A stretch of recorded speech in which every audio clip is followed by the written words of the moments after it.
ഈശോയിൽ സ്നേഹമുള്ള പ്രിയ സഹോദരി സഹോദരന്മാരെ, ആണ്ടുവട്ടത്തിലെ 5-ാമത്തെ ഞായറാഴ്ചയിലേക്ക് നമ്മൾ പ്രവേശിക്കുകയാണ്. കഴിഞ്ഞ ഞായറാഴ്ചയിലെ സുവിശേഷത്തിൽ നമ്മൾ കാണുകയുണ്ടായി, യേശു കഫർനാമിലെ സിനഗോഗിൽ പ്രവേശിച്ച് അവിടെയുണ്ടായിരുന്ന ഒരു പിശാച് ബാധിതനെ സുഖപ്പെടുത്തുന്നത്. അപ്പോൾ യേശുവിൻ്റെ പഠനങ്ങളും ഈശോയുടെ ഈ ഭൂതോച്ചാടനവും എക്സോർസിസവും കണ്ടിട്ട് അവിടെയുള്ളവർ അത്ഭുതപ്പെടുകയും വിസ്മയിക്കുകയും ചെയ്യുന്നത് നമ്മൾ കണ്ടു. ഇവൻ പുതിയ അധികാരത്തോടെയുള്ള ഇവൻ്റെ പഠനങ്ങൾ, അവന് എക്സൂസിയ, അവൻ പവർ ഉപയോഗിച്ചുകൊണ്ടാണ് പഠിപ്പിക്കുകയും പ്രവർത്തിക്കുകയും ചെയ്യുന്നതെന്ന് അവർ വിസ്മയിക്കുകയും ആശ്ചര്യപ്പെടുകയും ചെയ്യുന്നു. തുടർന്ന് അനേകം പേർ യേശുവിൽ വിശ്വസിച്ചു എന്നും നമ്മൾ സുവിശേഷത്തിൽ കാണുകയുണ്ടായി. ആ സുവിശേഷ ഭാഗത്തിൻ്റെ തുടർച്ചയാണ് ഈ ആഴ്ചയിലും തിരുസഭ നമുക്ക് നൽകുന്നത്. അപ്പോൾ ഈശോ ശിമയോൻ്റെ ഭവനത്തിൽ പ്രവേശിച്ച് അവിടെ അവൻ്റെ അമ്മായിയമ്മയെ സുഖപ്പെടുത്തുന്നതും തുടർന്ന് അനേകം രോഗികളെയും സുഖപ്പെടുത്തുന്നു. അതുകൂടാതെ അനേകം പിശാച് ബാധിതരെ മോചിപ്പിക്കുകയും ചെയ്യുന്നു. നമ്മൾ വിശുദ്ധ നാടുകൾ സന്ദർശിച്ചിട്ടുള്ളവർക്ക് അറിയാൻ പറ്റും, കഫർനാമിൽ നമ്മൾ സന്ദർശനം നടത്തിയിട്ടുണ്ടെങ്കിൽ അവിടെ കാണാം, കഫർനാമിലെ സിനഗോഗിൻ്റെ തൊട്ടടുത്ത് തന്നെയാണ് ശിമയോൻ്റെ ഭവനം. ഇന്നും വിശുദ്ധ നാട്ടിൽ ഈശോയുടെ കാലത്തുണ്ടായിരുന്ന കഫർനാമിലെ ആ സിനഗോഗിൻ്റെ അവശിഷ്ടങ്ങളും ശിമയോൻ്റെ ഭവനത്തിൻ്റെയും അവശിഷ്ടങ്ങളും ഇന്നും നമുക്ക് കാണാവുന്നതാണ്. അവിടെ ഇന്ന് പുതിയ ഒരു സിനഗോഗുണ്ട്. അതുകൂടാതെ ശിമയോൻ്റെ ഭവനത്തിൻ്റെ അവശിഷ്ടങ്ങൾക്ക് മുകളിലായി ഒരു പുതിയ പള്ളിയുമുണ്ട്. അപ്പോൾ 1-2 മിനിറ്റ് മാത്രം നടന്നാൽ എത്താവുന്ന ദൂരമാണ് കഫർനാമിലെ ഈ സിനഗോഗും ശിമയോൻ്റെ ഭവനവും തമ്മിലുള്ളത്. അതുകൊണ്ട് തന്നെയാണ് സുവിശേഷം വളരെ വ്യക്തമായിട്ട് പറയുന്നുണ്ട്, യേശു സിനഗോഗിൽ നിന്നിറങ്ങി യാക്കോബിനോടും യോഹന്നാനോടും കൂടെ ശിമയോൻ്റെയും അന്ത്രയോസിൻ്റെയും ഭവനത്തിലെത്തിയെന്ന്. അവിടെ വെച്ച് പനിബാധിതയായ ശിമയോൻ്റെ അമ്മായിയമ്മയെ അവിടുന്ന് സുഖപ്പെടുത്തുകയാണ്. മാത്രമല്ല അനേകം രോഗികളെയും പിശാച് ബാധിതരെയും അവൻ്റെ അടുക്കൽ കൊണ്ടുവരികയും അവരെല്ലാം സുഖപ്പെടുത്തുകയും ചെയ്യുന്നു. പിറ്റേ ദിവസം അവിടുന്ന് അനവധി സൗഖ്യങ്ങളും എക്സോർസിസവും നടത്തുന്നുണ്ട്. അപ്പോൾ മർക്കോസിൻ്റെ സുവിശേഷം വളരെ വ്യക്തമാക്കുകയാണ്, പ്രിയപ്പെട്ടവരെ, ഈശോ തൻ്റെ പരസ്യ ജീവിത ആരംഭം മുതൽ തന്നെ വളരെ കർമ്മനിരതനായിട്ട് പ്രവർത്തിച്ചു എന്നുള്ളത്. അപ്പോൾ പരസ്യജീവിതത്തിൻ്റെ ആരംഭത്തിൽ തന്നെ ഈശോ എത്രമാത്രം തീവ്രമായാണ് തൻ്റെ ദൗത്യം നടപ്പാക്കുന്നത് എന്ന് നമ്മൾ മർക്കോസിൻ്റെ സുവിശേഷത്തിൽ ഇംഗ്ലീഷ് പരിഭാഷ വായിക്കുകയാണെങ്കിൽ അവിടെ നമ്മൾ തുടർച്ചയായി കാണുന്നൊരു പദമുണ്ട്, immediately he went to Capernaum എന്നൊക്കെ പറഞ്ഞുകൊണ്ട് ആ ഇമ്മീഡിയറ്റ്ലി എന്ന വാക്ക് മർക്കോസ് വളരെയധികം ആവർത്തിക്കുന്നുണ്ട്. അത് കാണിക്കുന്നത് ഈശോ വളരെ കർമ്മനിരതനായിട്ട് ഒട്ടും സമയം കളയാതെ തന്നെ തൻ്റെ ദൗത്യം പൂർത്തീകരിക്കുന്നതായിട്ടാണ്. പ്രിയപ്പെട്ടവരെ, എവങ്കേലിയം ക്രിസ്തിയിലേക്ക് സ്വാഗതം. ഇന്നത്തെ സുവിശേഷത്തിൻ്റെ ആദ്യത്തെ ഭാഗം 2 ഭാഗങ്ങളായിട്ട് നമുക്ക് കാണാൻ സാധിക്കും. ആദ്യത്തെ ഭാഗം ഈശോ ശിമയോൻ്റെ അമ്മായിയമ്മയെ സുഖപ്പെടുത്തുന്നതാണ്. അപ്പോൾ തൻ്റെ കൂടെയുള്ള ഒരു അപ്പോസ്തലൻ്റെ വ്യക്തി ജീവിതത്തിൽ ഒരു ആശ്വാസമാവുകയാണ് ഈശോ അപരിചിതരായിട്ടുള്ള കുറേ ആൾക്കാരെ സുഖപ്പെടുത്തുകയും രോഗശാന്തി നൽകുകയും ചെയ്യുക മാത്രമല്ല, തന്നെ ഏറ്റവും അടുത്ത് അനുഗമിക്കുന്ന അപ്പോസ്തലന്മാരിൽ ഒരാളുടെ ഏറ്റവും അടുത്ത ഒരു ബന്ധുവിനെ ഈശോ സുഖപ്പെടുത്തുന്നതിലൂടെ എന്താണ് കാണുക? തൻ്റെ കൂടെ നിൽക്കുന്നവരുടെ ആ ചെറിയ കാര്യങ്ങളിൽ പോലും ഈശോ വളരെയധികം ശ്രദ്ധ കൊടുത്തിരുന്നു എന്ന് തന്നെയാണ്. സുവിശേഷം നമ്മൾ കാണുന്നു, ശിമയോൻ്റെ അമ്മായിയമ്മ പനിബാധിതയായിരുന്നു. നമുക്കറിയാം, പനി എന്നത് അത്ര വലിയ ഒരു അസുഖമൊന്നും അല്ല. യേശു ചെയ്ത മറ്റു രോഗശാന്തികളെയൊക്കെ വെച്ച് നോക്കുമ്പോൾ ഈ രോഗം വളരെ നിസ്സാരമാണ്. സാധാരണ നമ്മുടെയൊക്കെ ജീവിതത്തിൻ്റെ ഭാഗമാണ് പനി ബാധിക്കുക എന്നത്. എങ്കിലും ഈശോ ആ നിസ്സാരമായ ഒരു സഹനത്തിലേക്ക് പോലും, നിസ്സാരമായ ഒരു വേദനയിലേക്ക് പോലും തൻ്റെ ശ്രദ്ധയെ കൊടുക്കുകയാണ്. ഈശോ കൈനീട്ടി അവളെ എഴുന്നേൽപ്പിച്ചു, പനി അവളെ വിട്ടുമാറി, അവൾ അവരെ ശുശ്രൂഷിച്ചു. ഞാൻ പറഞ്ഞു, ഈശോ ചെയ്ത മറ്റ് അത്ഭുതങ്ങളെ വെച്ച് നോക്കുമ്പോൾ ഇതൊരു വലിയ രോഗസൗഖ്യമൊന്നുമല്ല. അവിടുന്ന് കുഷ്ഠരോഗിയെ സുഖപ്പെടുത്തുന്നു, തളർവാദ രോഗിയെ സുഖപ്പെടുത്തുന്നു, പിശാചുകളെ പുറത്താക്കുന്നു, ലാസറിനെയും മറ്റു ചിലരെയും ഒക്കെ മരണത്തിൽ നിന്ന് തിരികെ കൊണ്ടുവരുന്നു. ഇതൊക്കെ വെച്ച് നോക്കുമ്പോൾ മനുഷ്യൻ്റെ ഏറ്റവും നിസ്സാരമായ ഒരു രോഗം. അപ്പോൾ അതിൻ്റെ അർത്ഥം ഈശോ ഏറ്റവും നിസ്സാരമായതിലേക്ക് പോലും ഈശോയുടെ ശ്രദ്ധ എത്തുന്നുണ്ട് എന്നുള്ളതാണ്. അപ്പോൾ തൻ്റെ കൂടെയുള്ളവരുടെ ഏറ്റവും നിസ്സാരമായ കാര്യങ്ങളെപ്പോലും ഏറ്റവും ഗൗരവതരമായിട്ട് സമീപിക്കുക എന്നുള്ളത് ആധ്യാത്മികതയുടെ വലിയ ഒരു ഭാഗമാണ്.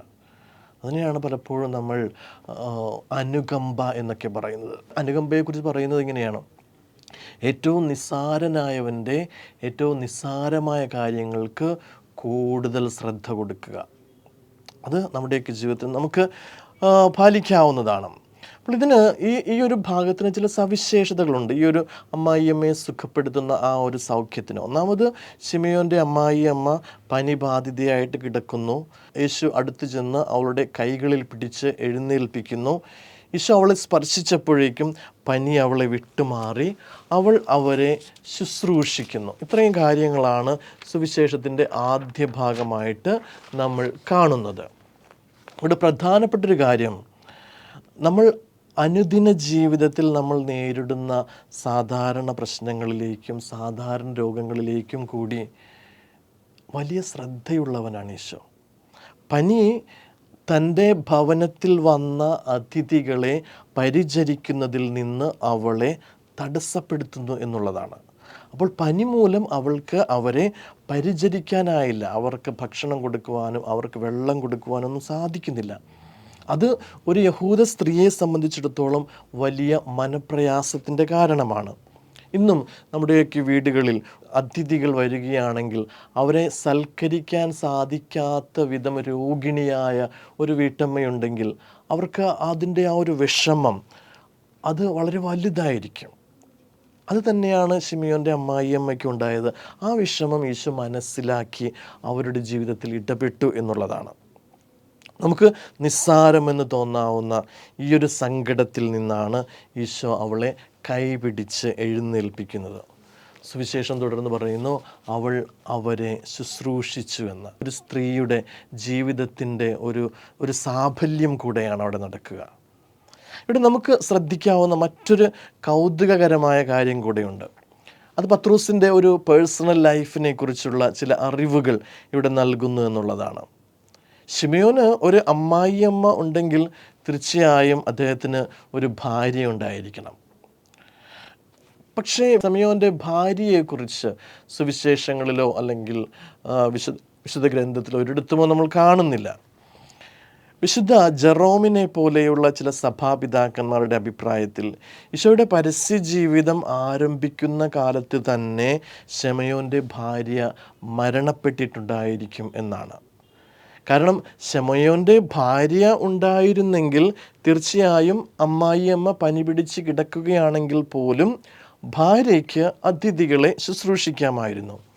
എന്നാൽ സുവിശേഷത്തിൽ ഒരിടത്തും അപ്രകാരം ഭാര്യയെക്കുറിച്ച് സൂചിപ്പിക്കുന്നില്ല. അപ്പോൾ വളരെ വ്യക്തമാണ്, പത്രോസിൻ്റെ ഭാര്യ ഈശോയുടെ പരസ്യ ജീവിതാരംഭത്തിൽ തന്നെ മരിച്ചു പോയിട്ടുണ്ടാകണം. അങ്ങനെ പത്രോസ് ഒരു വിഭാര്യനായിട്ട് കഴിയുകയാണെന്ന്. അപ്പോൾ അതിൻ്റെ അർത്ഥം എന്താ? ശിമയോനും ഒരു സാധാരണ ജീവിതത്തിൻ്റെ എല്ലാ വേദനകളും നഷ്ടങ്ങളും വേർപാടുകളുമൊക്കെ അനുഭവിക്കുന്ന, സങ്കടങ്ങളും വേദനകളുമൊക്കെ സഹിക്കുന്ന ഒരു മനുഷ്യനായിരുന്നു എന്ന് തന്നെയാണ്. സുവിശേഷത്തിൽ ഈ ആദ്യ ഭാഗം തുടർന്ന് വരുവാനിരിക്കുന്ന അനവധിയായ രോഗശാന്തികളുടെയും എക്സോർസിസങ്ങളുടെയും ഒക്കെ ഒരു ആരംഭമായിട്ടാണ് എഴുതുക. വളരെ വലിയ തോതിൽ ഈശോ നടത്താനിരിക്കുന്ന രോഗശാന്തികൾ, പിശാചുകളെ പുറത്താക്കുന്നു, ഇതെല്ലാം നമ്മൾ തുടർന്ന് സുവിശേഷത്തിൽ കാണുന്നുണ്ട്. ആ ദിവസം സിനഗോഗിൽ വെച്ച് അവിടുന്ന് നടത്തിയ ആ ഭൂതോച്ചാടനം, കഫർനാമിലെ സിനഗോഗിൽ വെച്ച് അവിടെ നിന്ന് നടത്തിയ ആ ഭൂതോച്ചാടനം, അവിടുത്തെ പ്രശസ്തി ഗലീലയിലുടനീളം വ്യാപിച്ചു എന്ന് കഴിഞ്ഞ ആഴ്ചയിലെ സുവിശേഷത്തിൽ നമ്മൾ കാണുകയുണ്ടായി. അപ്പോൾ അനേകം രോഗികളെയും പിശാച് ബാധിതരെയും അതുകൊണ്ട് തന്നെ ഗലീലയുടെ മറ്റ് ഭാഗങ്ങളിൽ നിന്നെല്ലാം അവിടുത്തെ മുൻപിലേക്ക് കൊണ്ടുവരികയാണ്. ഈശോ അത്രമാത്രം അധികാരമുള്ളവനാണ്. എക്സൂസിയ ഉപയോഗിച്ച് ഈശോ ഇക്കാര്യങ്ങളെല്ലാം ചെയ്യുന്നു എന്നുള്ളത് അവരെ അത്ഭുതപ്പെടുത്തി, അവരത് മനസ്സിലാക്കി എന്നുള്ളതാണ്. രണ്ട് കാര്യങ്ങൾ ഇവിടെ വളരെ പ്രത്യേകം ശ്രദ്ധേയമാണ്. ഒന്നാമത്തേത്, വിവിധ രോഗങ്ങൾ ബാധിച്ചിരുന്ന വളരെയധികം പേരെ അവൻ സുഖപ്പെടുത്തി. രണ്ടാമത്തേത്, അനേകം പിശാച് ബാധിതരിൽ നിന്ന് പിശാചുക്കളെ പുറത്താക്കി. മർക്കോസ് വളരെ വ്യക്തമായിട്ട് പറയുവാനുള്ളൊരു കാര്യം ഇതാണ്: രോഗശാന്തിയും എക്സോർസിസവും ഇത് രണ്ടും രണ്ട് വ്യത്യസ്തമായ കാര്യങ്ങളാണ്. രോഗത്തിന് ശാന്തി നൽകുക എന്നത് വളരെ വ്യക്തമായിട്ട് വ്യതിരക്തമായിട്ടുള്ള കാര്യമാണ്. അതുപോലെ തന്നെ മനുഷ്യരിൽ നിന്ന് പിശാചുക്കളെ പുറത്താക്കുക എന്നുള്ളത്. പ്രിയപ്പെട്ടവർ, ഇന്നത്തെ നമ്മുടെ ഈ ദൈവവചന ഭാഗങ്ങൾ നമ്മുടെ മുൻപിൽ വയ്ക്കാൻ ആഗ്രഹിക്കുന്ന ഒരു കാര്യമുണ്ട്. ഇന്നലെയും ഇന്നും എന്നും മനുഷ്യൻ രോഗത്തിന് അടിമയാവുകയും അത് അവനെ മരണത്തിലേക്ക് നയിക്കുകയും ചെയ്യും. ഇന്നത്തെ ഒന്നാം വായനയിൽ ജോബിൻ്റെ അനുഭവങ്ങൾ നമ്മൾ വായിച്ചു കേൾക്കുന്നുണ്ട്. അപ്പോൾ എന്താണ് സഹനം? എന്താണ് രോഗം? എന്തിനാണിത്? എന്താണ് ഇതിൻ്റെ അർത്ഥം? എന്തുകൊണ്ട് എനിക്ക് ഇതൊക്കെ സംഭവിച്ചു എന്നുള്ളത് നമ്മെ സംബന്ധിച്ചിടത്തോളം വലിയ ഒരു ചോദ്യചിഹ്നമായി അവശേഷിക്കുകയാണ്. പക്ഷേ ഒരു ക്രൈസ്തവനെ സംബന്ധിച്ച് രോഗവും സഹനവും അതിൻ്റെ അർത്ഥവും കണ്ടെത്തുവാനായിട്ട് നമ്മെ സഹായിക്കുന്ന ഒരു കാര്യമുണ്ട്. അത് യേശുക്രിസ്തുവിൻ്റെ പീഠാനുഭവവും യേശുക്രിസ്തുവിൻ്റെ സഹനവും യേശുക്രിസ്തുവിൻ്റെ കുരിശിലെ മരണവുമാണ്. യേശുക്രിസ്തുവിൻ്റെ പീഠാനുഭവവും യേശുക്രിസ്തുവിൻ്റെ സഹനവും അവിടുത്തെ മരണവും മനസ്സിലാക്കുന്ന ഒരു ക്രൈസ്തവനെ സംബന്ധിച്ചിടത്തോളം അവൻ കടന്നു പോകുന്ന രോഗത്തിൻ്റെയും അവൻ കടന്നു പോകുന്ന സഹനങ്ങളുടെയും വേദനകളുടെയും മൂല്യം അവന് മനസ്സിലാക്കുവാനായിട്ട് സാധിക്കും. അങ്ങനെ അവൻ മനസ്സിലാക്കുമ്പോൾ ആ സഹനങ്ങളെയും വേദനകളെയും രോഗങ്ങളെയും ഒക്കെ തുറന്ന മനസ്സോടെ സ്വീകരിക്കുവാൻ അവന് സാധിക്കും. ഇത് ക്രിസ്തുവിൽ വിശ്വസിക്കുന്ന ഒരു ക്രൈസ്തവന് മാത്രമുള്ള ഒരു ഭാഗ്യമാണ്. വേദനകളുടെ സഹനത്തിൻ്റെ മൂല്യം മനസ്സിലാക്കുക എന്നുള്ളത്. അപ്പോൾ ഈശോ 3 കാര്യങ്ങളാണ് ഇവിടെ പ്രത്യേകമായിട്ട് ചെയ്യുന്നത്. ഈശോ സുവിശേഷം പ്രസംഗിക്കുന്നു, ഗുഡ് ന്യൂസ്, നല്ല വിശേഷം പ്രസംഗിക്കുന്നു. രണ്ടാമത്തേത്, ഈശോ രോഗികളെ സുഖപ്പെടുത്തുന്നു. മൂന്നാമത്തേത്, ഈശോ പ്രാർത്ഥിക്കുന്നു. അപ്പോൾ ഈശോ ചെയ്യുന്ന കാര്യങ്ങൾ, കർമ്മനിരതനായിരിക്കുന്നു സുവിശേഷം പ്രസംഗിക്കുന്നതിലൂടെ. അതോടൊപ്പം തന്നെ ഈശോ സഹിക്കുന്നവൻ്റെ, വേദനിക്കുന്നവൻ്റെ ജീവിതത്തിലേക്ക് കടന്നു ചെല്ലുന്നു. ഇതിനെല്ലാം ഊർജം സംഭരിക്കുവാനായി അവിടുന്ന് പ്രാർത്ഥിക്കുന്നു. അപ്പോൾ പ്രാർത്ഥനയും പ്രവർത്തനവും ഒരുമിച്ച് കൊണ്ടുപോകുവാനും ജീവിതത്തിലെ സഹനങ്ങളെയും രോഗങ്ങളെയും വേദനകളെയും ക്രിസ്തുവിൻ്റെ കുരിശിനോട് ചേർത്ത് വെച്ചുകൊണ്ട് മുന്നോട്ട് പ്രത്യാശയോടെ മുന്നോട്ട് പോകുവാനും ഈ സുവിശേഷം നമ്മെ ഓർമ്മിപ്പിക്കുകയാണ്. ഏവർക്കും അനുഗ്രഹപ്രദമായ നല്ല ഒരു ഞായറാഴ്ച ആശംസിക്കുന്നു. നന്ദി.